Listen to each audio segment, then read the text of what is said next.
Vijayawada భవానీపురంలో court ఆదేశాలతో 42 నిర్మాణాలు కూల్చివేస్తున్నారు అధికారులు.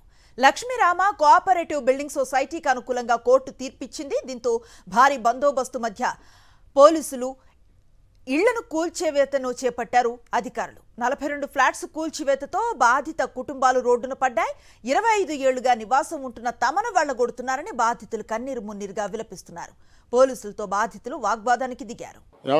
ఈ స్థలాలు మేము 98లో కొనుక్కుంటే 2001లో మాకు రిజిస్ట్రేషన్ జరిగినాయండి. అప్పటి నుండి ఇన్ని సంవత్సరాలు చాలా చేతులు కూడా మారినాయి. అంతకుముందు ఏమీ లేదు. 2017లో ఒక నోటీస్ వచ్చింది, సార్ ఇది గొడవల్లో ఉందని.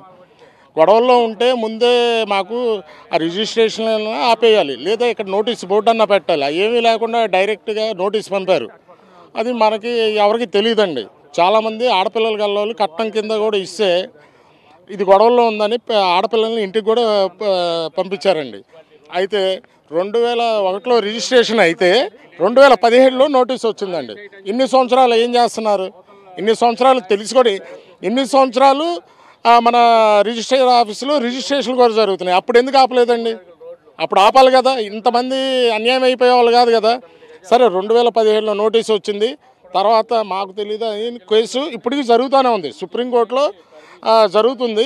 ఈరోజు సుప్రీంకోర్టులో 10:45కో 11కో ఆపమని లెటర్ ఇస్తే ఆ లెటర్ మేము తెస్తున్నామండి ఆగండి అంటే మాకు అలా కుదరదు, హార్డ్ కాపీయే కావాలని చెప్పేసి మొత్తం అండి 42 ఫ్లాట్లు అన్యాయంగా అందరూ మిడిల్ క్లాస్ అండి. ఒక్కళ్ళు కూడా కోటీసులు కానీ ఎవ్వరూ లేరు.